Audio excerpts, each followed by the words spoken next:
berbeda. Lalu yang ketiga ada pola istirahat dan tidur. Penderita hipertensi biasanya ada keluhan sulit tidur yang dimana berhubungan eh, dengan nyeri kepala yang dirasakan. Lalu yang keempat ada pola nutrisi. Penderita hipertensi cenderung menyukai makanan yang cukup mencakup makanan tinggi garam, lemak, serta kolesterol. Eh, ada mual muntah dan juga perubahan berat badan akhir-akhir ini bisa naik turun, bisa meningkat ataupun turun secara drastis. Yang kelima ada pola persepsi dan tata laksana hidup yang sehat. Nah, biasanya kebiasaan hidup dengan pola yang tidak sehat menjadi salah satu faktor risiko yang terjadi hipertensi. Bisa di next.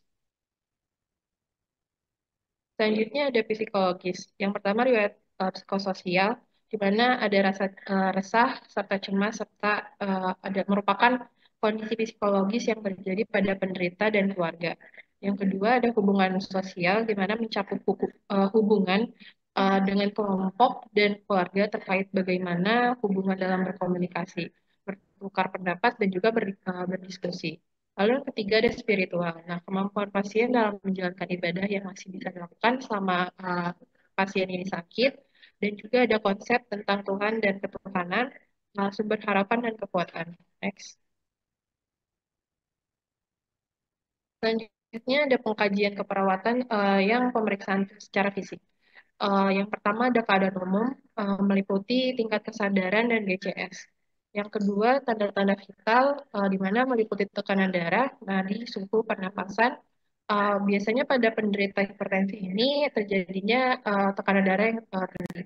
Lalu yang ketiga ada kepala, di mana kita mengukur lingkar kepala, bentuk adanya lesi atau tidak, kebersihan rambut, warna rambut, dan distribusi rambut.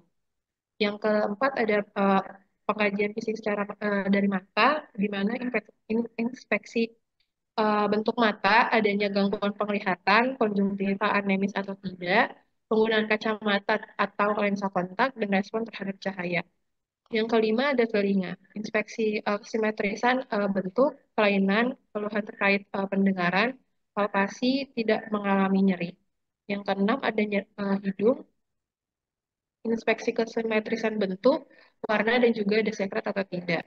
Yang ketujuh ada mulut, inspeksi bentuk, warna, lesi, dan stomatitis mulut.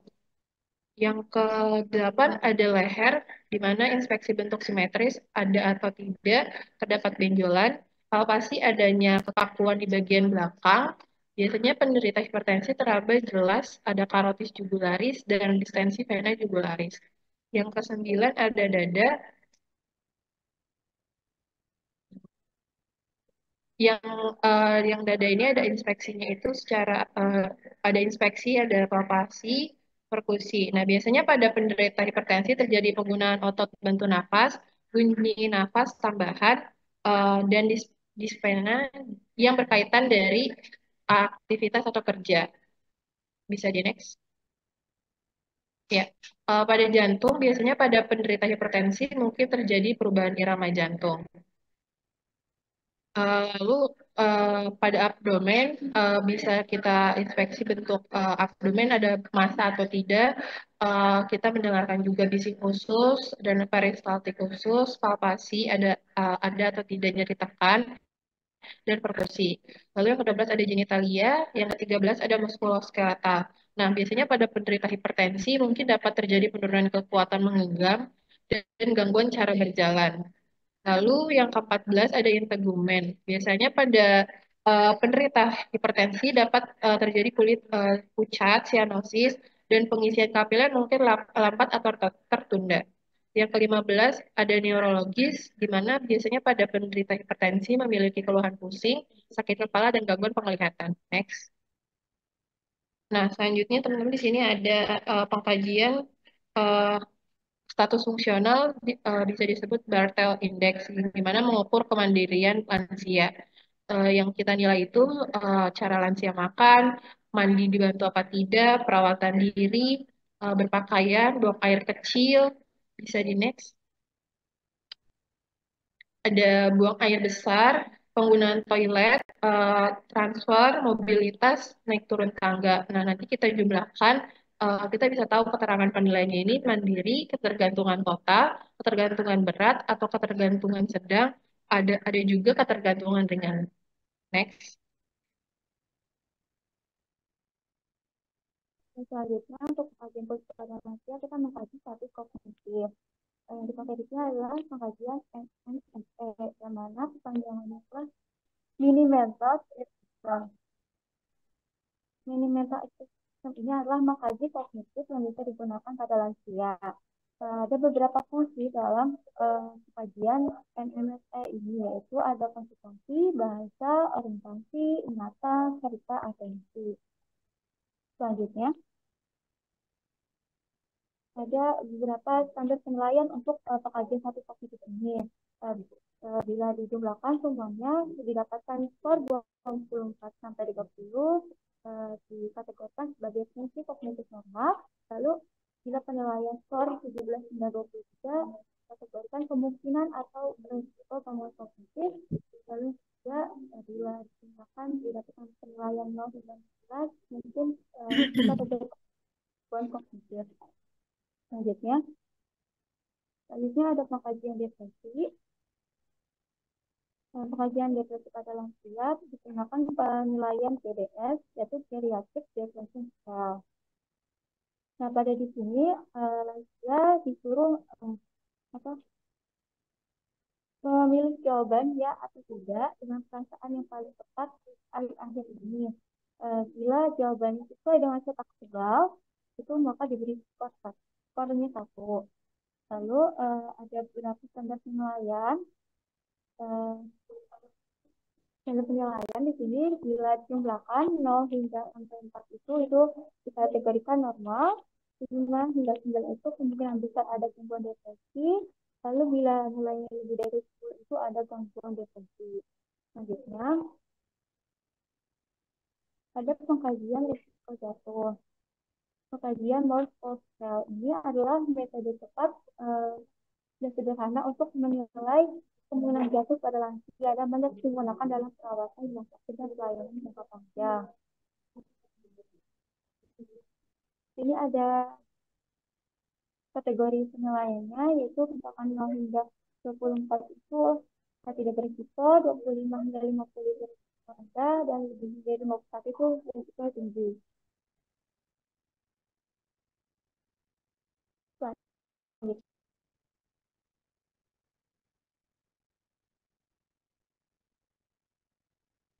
Bisa dilihat ini diagnosa keperawatannya menurut PPM 2017 dengan, dan ini ada intervensi keperawatan.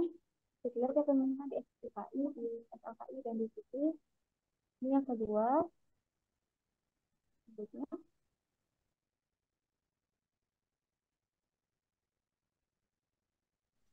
Selanjutnya ini ada intervensi yang ketiga, ada intervensi aktivitas yang berhubungan dengan kelemahan. Bisa di next. Intervensi selanjutnya ini ada resiko jatuh yang berhubungan usia di atas 65 tahun. Untuk intervensi bisa untuk intervensinya itu ada pencegahan jatuh. Bisa di next. Selanjutnya ini ada dengan diagnosa defisit pengetahuan. Untuk intervensinya itu kita bisa menggunakan edukasi kesehatan. Bisa di next. Nah, diagnosa selanjutnya ini ada penurunan curah jantung. Untuk intervensinya kita bisa menggunakan perawatan jantung. Bisa di next. Ini implementasi dan evaluasi perawatan. Untuk implementasi perawatan ini merupakan tindakan yang sudah direncanakan dalam rencana keperawatan. Tindakan yang mencakup tindakan mandiri dan ada proses keberhasilan.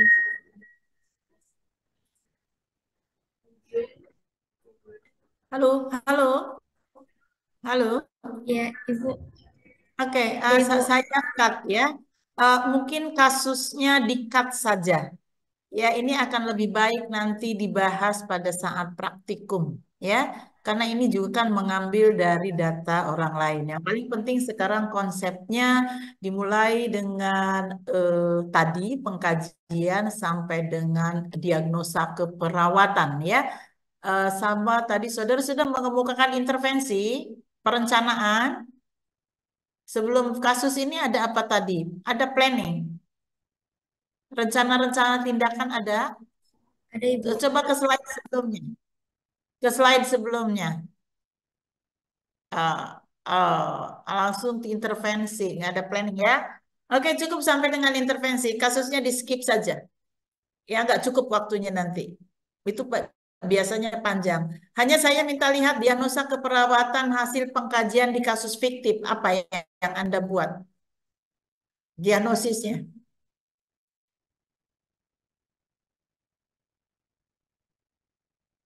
Coba penurunan curah jantung, nyeri akut, risiko jatuh. Ya, oke, ini nanti dibahasnya ya, karena sebetulnya kita harus connect ke dalam judul, ya, lansia dengan masalah pemenuhan kebutuhan oksigen. Nanti harus saudara jelaskan di antara diagnosis ini yang intervensinya kepada masalah pemenuhan kebutuhan oksigen ini tolong dipikirkan di mana ngaitnya hal-hal terkait dengan pemenuhan kebutuhan oksigen ya.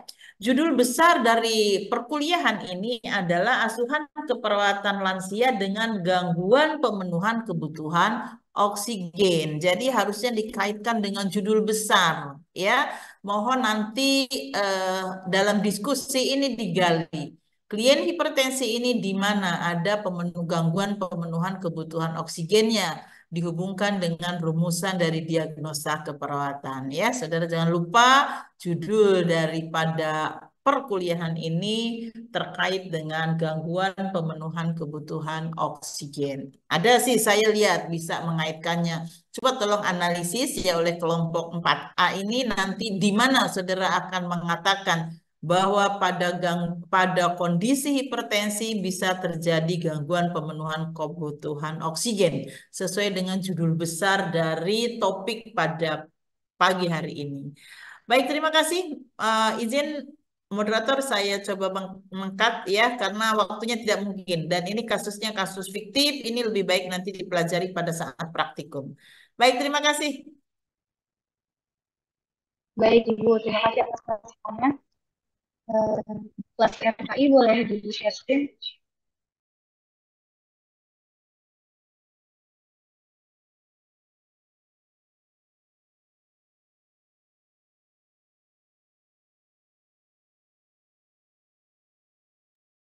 Baik, selanjutnya untuk kelas FKI akan menjelaskan mengenai asuhan perawatan dalam dan gangguan pemenuhan oksigen POK. Untuk izin mengingatkan untuk estimasi waktunya diberikan waktu 25 menit ya untuk menjelaskan materi. Boleh di next.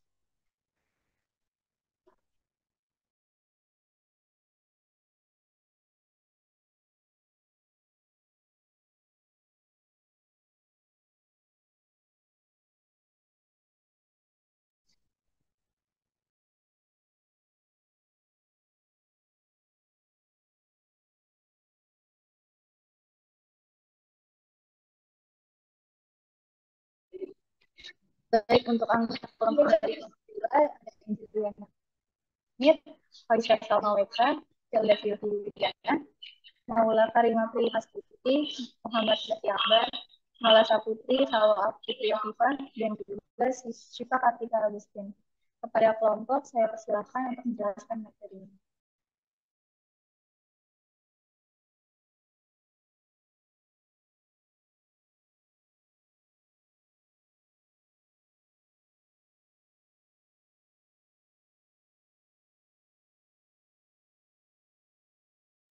Izin masuk, yang pertama itu ada definisi.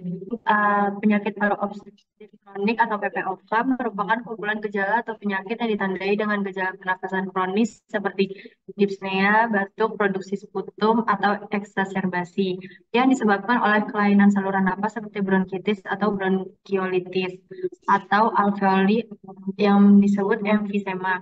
Kondisi ini menyebabkan penyakit paru persisten, seringkali progresif, dan terjadi obstruksi aliran udara.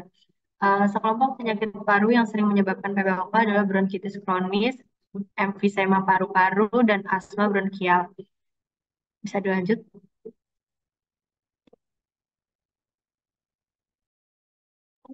Ya, selanjutnya ada etiologi dan faktor resiko. Faktor risiko merupakan langkah penting dalam pencegahan dan pelaksanaan PPOK. Untuk interaksi gen dan lingkungan tersebut dapat menimbulkan kerusakan pada saluran nafas dan mempengaruhi proses menua secara normal. Yang pertama itu dari etiologi dan faktor risikonya itu ada asap rokok. Kebiasaan merokok menjadi faktor utama penyebab PPOK dibandingkan dari faktor penyebab lainnya. Asap rokok mempunyai prevalensi yang tinggi sebagai penyebab gejala respirasi dan gangguan fungsi paru. Risiko PPOK pada perokok tergantung dari dosis rokok yang dihisap, usia mulai merokok, jumlah batang rokok per tahun, dan lamanya merokok. Perokok pasif juga memberi kontribusi terjadinya gejala respirasi dan PPOK karena peningkatan jumlah inhalasi partikel dan gas. Yang kedua itu ada polusi udara. Berbagai macam partikel dan gas yang terdapat di udara itu dapat menjadi penyebab terjadinya polusi udara. Dari polusi udara ini ada dua macam polusi ya. Yang pertama itu polusi di dalam ruangan, seperti asap kompor dengan ventilasi yang kurang baik, itu juga beresiko timbulnya PPOK. Kalau untuk yang di luar ruangan itu seperti polusi udara dari asap kendaraan, debu jalanan, gas buangan industri, debu vulkanik gunung meletus, dan asap kebakaran. Yang ketiga itu ada usia. PPOK akan berkembang secara perlahan selama bertahun-tahun. Gejala penyakit umumnya muncul pada pengidap yang berusia 35 sampai 40 tahun. Selanjutnya itu ada infeksi saluran nafas berulang. Infeksi virus dan bakteri ini berperan dalam patogenesis dan progresivitas PPOK. Yang selanjutnya ada sosial ekonomi. Status sosial berdampak pada derajat kesehatan, pendidikan, pengetahuan, dan pekerjaan. Masyarakat dengan status ekonomi tinggi memiliki kesempatan yang lebih luas untuk pemenuhan kebutuhan di bidang kesehatan dibandingkan masyarakat dengan ekonomi rendah. Masyarakat yang memiliki penghasilan rendah itu kadang berhubungan dengan derajat berat PPOK. Dan yang terakhir ini ada jenis kelamin. Berdasarkan dari jenis kelamin ini, didapatkan adanya hubungan antara jenis kelamin dengan PPOK. Adanya hubungan antara jenis kelamin dengan PPOK itu laki-laki mempunyai prevalensi merokok lebih tinggi dibandingkan dengan perempuan. Bisa di next.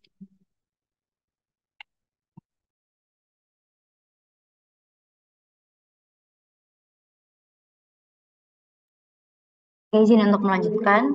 Selanjutnya itu kita akan membicarakan tentang konsep PPOK dan juga patofisiologinya.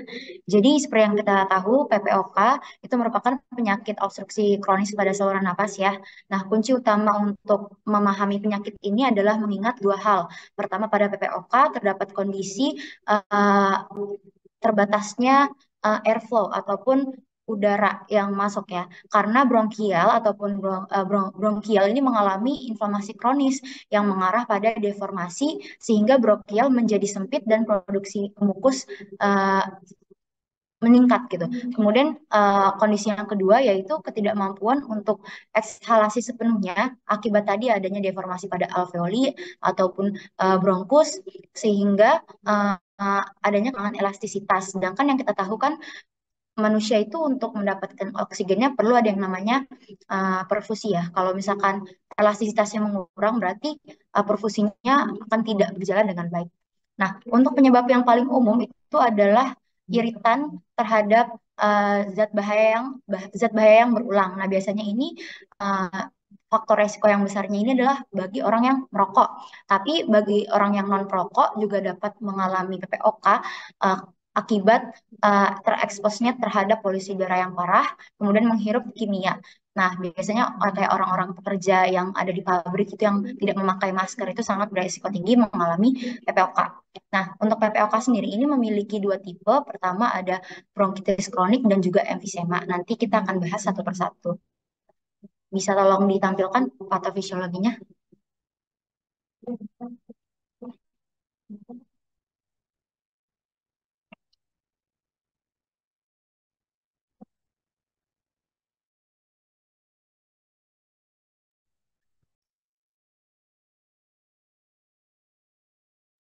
Izin masuk kelompok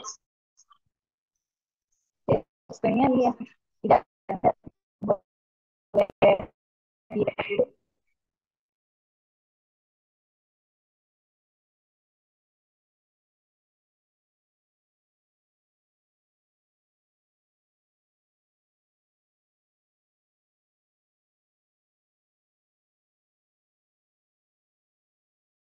Oke, izin untuk melanjutkan ya. Di sini ada patofisiologi kronik bronkitis. Jadi, pertama diawali dengan adanya eksposur terhadap zat iritan yang berbahaya yang menyebabkan iritasi pada airway ataupun jalan napas. Nah, inflamasi ini akan menyebabkan kronik bronkitis dan juga akan uh, berefek pada hipersekresi mukus. Karena yang kita tahu, sel goblet itu kan merupakan sel yang menghasilkan mukus ya, yang gunanya itu adalah untuk melindungi saluran nafas agar terhindar dari kerusakan. Nah, apabila iritasi atau inflamasi ini terjadi secara terus-menerus, konsisten, maka tubuh ini akan menginstruksikan sel goblet ini untuk berproliferasi lebih banyak sehingga produksi mukus ikut meningkat.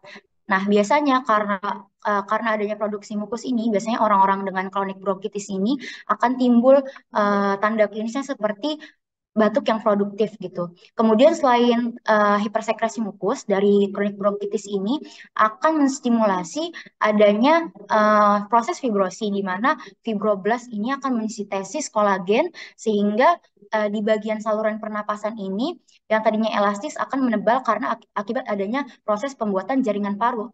Nah, ini akan mengecilkan jalan nafas. Kemudian dari inflamasi tersebut juga akan menstimulasi otot polos dari adanya mediator inflamasi. Jadi mediator inflamasi ini akan menstimulasi otot polos sehingga menyebabkan hiperresponsif.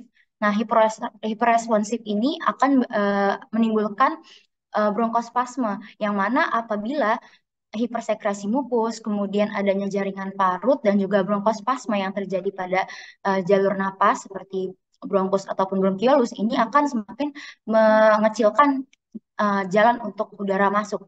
Kemudian dari pengecilan jalan nafas itu akan berimpact pada pengurangan inhalasi sehingga pada pasien-pasien dengan kronik bronkitis ini akan memiliki level oksigen yang rendah dan juga bisa dilihat dari adanya sianosis pada bibir ataupun membran mukosa.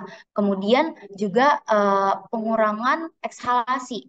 Nah, pengurangan ekshalasi ini berimpact pada retensi CO2 sehingga terjadi penumpukan CO2 dalam darah yang mengakibatkan asidosis respirasi. Nah, tubuh untuk mengompensasi ataupun untuk menanggulangi hal ini akan melakukan dua kompensasi. Pertama adalah meningkatkan tekanan pada arteri pulmonari, yaitu arteri yang menyalurkan darah untuk membawa oksigen dan dipompa balik ke vena-vena pulmonal baru disebarkan ke seluruh tubuh. Nah, adanya tekanan yang tinggi pada arteri pulmonali ini akan menyebabkan backflow darah sehingga jantung sebelah kanan ini harus bekerja lebih keras. Nah, yang kita tahu kan jantung itu merupakan otot ya teman-teman. Apabila otot bekerja lebih keras akan mengalami hiperplasia.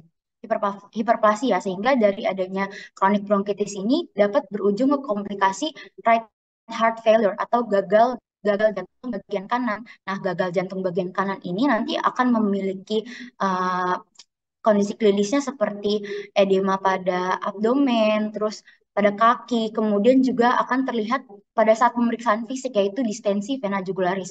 Kemudian dari adanya asidosis respirasi yang akibat tadi tidak ada pertukaran gas karena bronkitis kronis, tubuh juga akan memberi sinyal untuk meningkatkan red blood cell karena yang tubuh tahu itu oksigen berkurang karena tidak ada sel darah merah yang cukup. Padahal oksigen itu berkurang memang karena laju oksigen yang masuk itu berkurang. Nah, jadi adanya peningkatan sel darah merah ini akan meningkatkan kekentalan ataupun mempertinggi jumlah hematokrit yang ada di tubuh. Nah, bisa berkomplikasi ke penyakit policythemia. Kemudian adanya inflamasi, boleh ke atas, agak ke kiri sedikit. Nah, pada kronik bronkitis itu inflamasi akan menyebabkan cilia destruction ataupun perusakan pada silia yang mana silia itu kan kita tahu ya sebagai alat pembersih yang alami yang ada di saluran pernapasan kita. Nah, apabila silia tersebut rusak, kemudian yang ada pada jalur napas kita, kemudian disusul dengan adanya infiltrasi bakteri ataupun virus sehingga bakteri atau virus itu tidak dapat dikeluarkan, melainkan berkolonialisasi gitu, berkembang di dalam saluran pernapasan dan akan berujung pada komplikasi pneumonia. Bisa dilanjut ke bawah, kita bahas emfisema. Nah, oke. Jadi kalau untuk emfisema ini sebenarnya they share the same major risk factor seperti merokok. Jadi kadang pasien yang memiliki major risk seperti merokok itu kadang bisa mengalami dua hal ini, emfisema dan juga chronic bronchitis, karena mereka sama-sama major factor high risk itu dari merokok. Nah, pertama emfisema. Nah, dari exposure terhadap zat-zat iritan yang berbahaya ini tadi akan menstimulasi ataupun meningkatkan respon imun ya, sehingga meningkatkan juga proses inflamasi yang ada di saluran napas. Nah, kemudian adanya inflamasi ini akan meningkatkan neutrofil, yang mana neutrofil ini melepaskan zat yang disebut elastase. Nah, elastase ini berfungsi untuk breaking down the elastic tissue. Jadi, semakin tinggi meningkatnya elastase, maka akan semakin menurun juga jaringan elastis yang ada di saluran pernapasan, khususnya di bagian alveoli. Nah, seperti yang kita tahu ya teman-teman, untuk alveolus itu kan bentuknya seperti anggur ya, banyak. Nah, di antara anggur-anggur itu ada yang disebut dengan septal. Septal ini terdiri dari jaringan elastis, yang mana jaringan elastis ini membuat alveolus itu bisa deflate dan inflate gitu untuk melakukan pertukaran oksigen. Nah, bayangkan kalau misalkan alveolusnya itu menjadi stiff, menjadi kaku dan juga tidak bisa kembang kempis ataupun inflate dan deflate, maka tidak akan ada perfusi yang baik karena alveolus itu memerlukan inflate itu untuk menyerap oksigen dan deflate untuk mengeluarkan CO2 ya. Selanjutnya dari adanya septal destruction itu akan membuat kolaps pada alveolar atau alveolus. Nah, bisa ke bawah. Oke. Nah, dari adanya inflamasi tersebut sama ya, teman-teman, bisa menyebabkan kerusakan silia, sama seperti penjelasan yang sebelumnya, bisa berujung pada komplikasi pneumonia. Kemudian akan terjadi pengurangan ekshalasi karena tadi adanya alveolus yang kolaps. Nah, pengurangan ekshalasi ini akan menyebabkan retensi udara, yang mana akan membuat paru itu membesar atau hyperinflated. Nah, biasanya klinis yang terlihat pada pasien yang memiliki emfisema ini terlihat pada bagian dadanya yang seperti gentong ya, disebutnya barrel chest, karena ada perbesaran paru akibat udara yang tidak bisa dikeluarkan tadi karena kan alveolus kehilangan elastisitasnya. Kemudian kemudian alveolus yang membesar itu, yang berisi udara terus-menerus, itu akan berujung pada komplikasi yang disebut dengan secondary spontaneous pneumothorax, karena bisa pecah gitu dan mengisi udara pada rongga pleuranya. Sedangkan untuk komplikasi selanjutnya adalah pada masalah pertukaran gasnya itu sendiri. Nah, pada pasien dengan emfisema, tubuh itu memiliki kompensasi, yaitu adalah untuk meningkatkan respiration rate-nya agar tubuh tidak kekurangan O2. Makanya klinis yang dapat kita lihat pada pasien emfisema itu, mereka itu sesak napas dan hyperventilasi karena untuk mengatasi agar mereka tidak hipoksemia. Oke, bisa dilanjut ke next slide.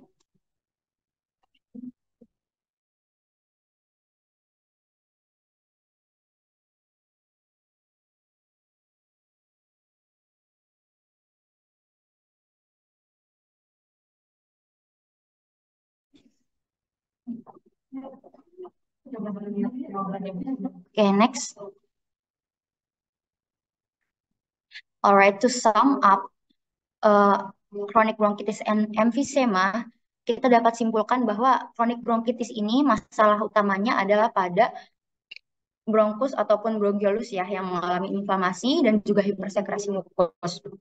Sedangkan untuk kapiler ataupun kapiler yang berada pada alveolus ini baik-baik saja gitu. Jadi hanya adalah masalah ventilasi.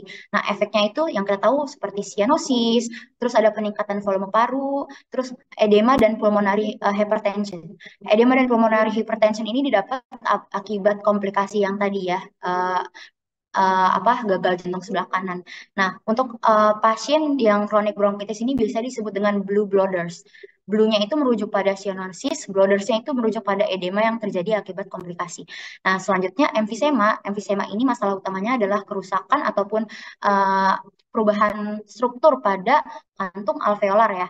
Nah, sehingga terjadi air trap dan juga CO2-nya menumpuk. Tapi tubuh masih bisa mengkompensasi dengan meningkatkan respiration rate agar tidak mengalami hipoksemia gitu. Jadi orang-orang yang emfisema ini mereka masih bisa mempertahankan pink complexion-nya. Nah, efek dari emfisema ini sendiri seperti hiperventilasi, barrel chest, dan pink puffers. Nah, bisa diingat ya teman-teman, karena mereka berbagi faktor resiko besar yang sama yaitu merokok. Jadi bronkitis, kronik bronkitis ini dan juga emfisema dapat terjadi bersamaan. Bisa di next.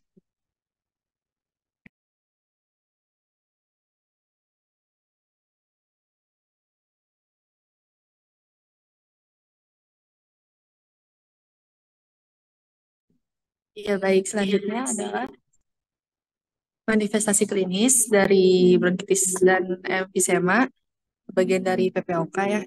Untuk yang pertama, itu manifestasi klinisnya adalah batuk. Itu sudah ciri khasnya dari si PPOK ini. Batuk yang tak kunjung sembuh gitu. Untuk yang kedua, ini ada sputum yang putih gitu. Nah, sputumnya ini bisa berubah menjadi purulen atau mukopurulen. Jadi seperti yang kita ketahui teman-teman, ada 3 jenis sekret. Yang pertama ada mukoid, itu yang putih berlendir. Lalu ada purulen, purulen itu yang berlendir dan lengket. Lalu ada yang mukopurulen, itu tuh yang warnanya tuh kuning kehijauan, lengket dan sangat kental gitu. Jadi uh,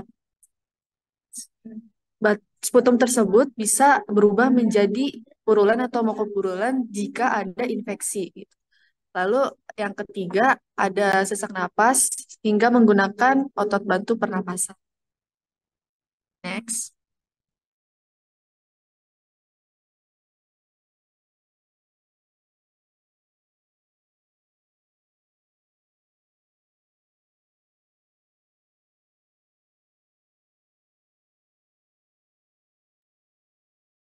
Nggak mau.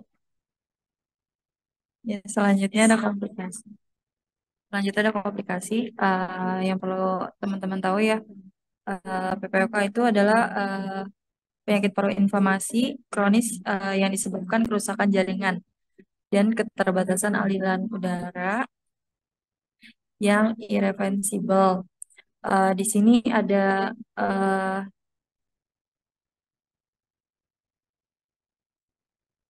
beberapa komplikasi yang disebabkan PPOK. Yang pertama itu ada infeksi pernapasan yang berulang, eh, terus ada pneumotoraks spontan, terus ada eritrositosis karena keadaan hipoksia kronik. Lalu di sini ada gagal nafas, terus bisa menyebabkan kanker paru.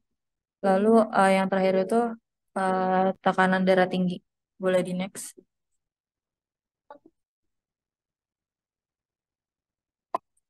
Lalu di sini ada penata laksanaannya ya untuk terapi non farmakologis, yaitu yang pertama itu uh, bisa diterapkan untuk berhenti merokok. Jadi tindak itu merupakan salah satu upaya ya dalam penunjang penurunan resiko berkembangnya PPOK dan memperlambat terjadinya progresivitas penyakit. Lalu di sini ada rehabilitas PPOK.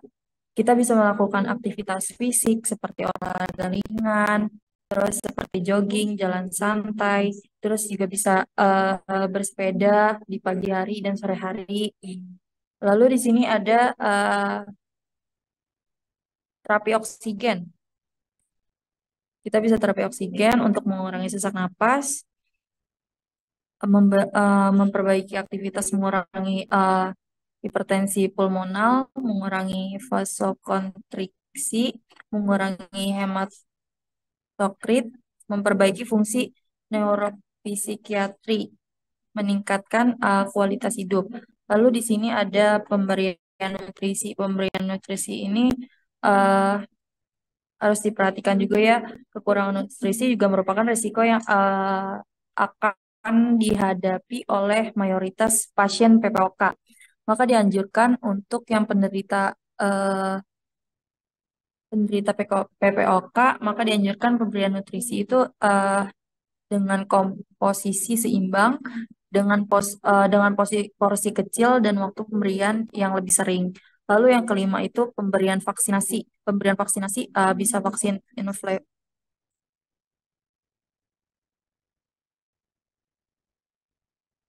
Ada vaksin influenza, terus ada vaksin pneumokokal. Boleh dilanjut. Baik, izin melanjutkan. Di sini ada pemeriksaan penunjangnya. Yang pertama yaitu spirometri.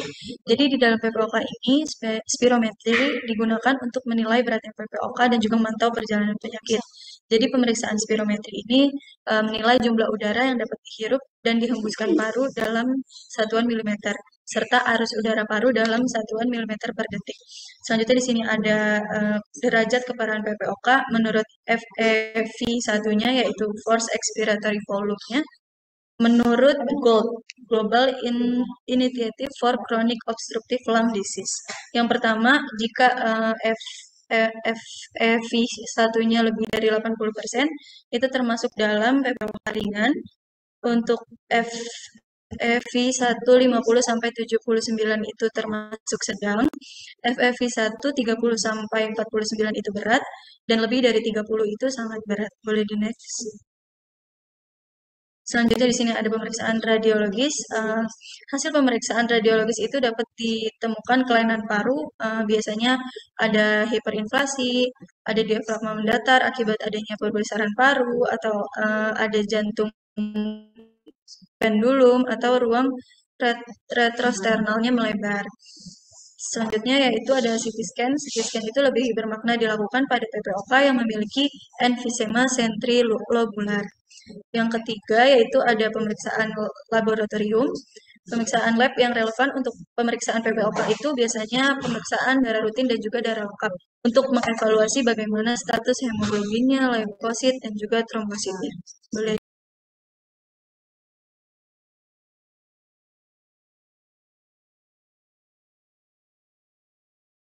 Selanjutnya di sini ada asuhan keperawatan pasien lansia dengan PPOK.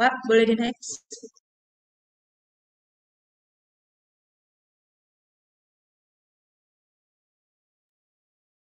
Baik, untuk kasusnya nanti bisa dibaca ya, karena PPT-nya udah di-share.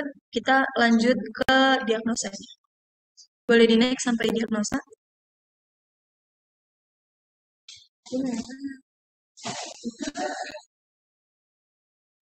Secara Untuk teori diagnosa keperawatannya, yang pertama kelompok mengambil bersihan jalan napas tidak efektif. Secara teori ada diagnosisnya tadi. Ini kan di kasus ya. Halo? Halo? Ini kan kasus ya. Diagnosa keperawatan di kasus. Halo? Izin menjawab.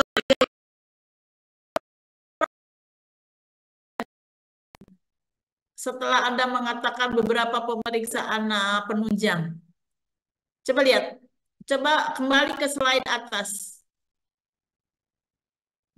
Ya, Secara teori. maaf Ibu, kami nggak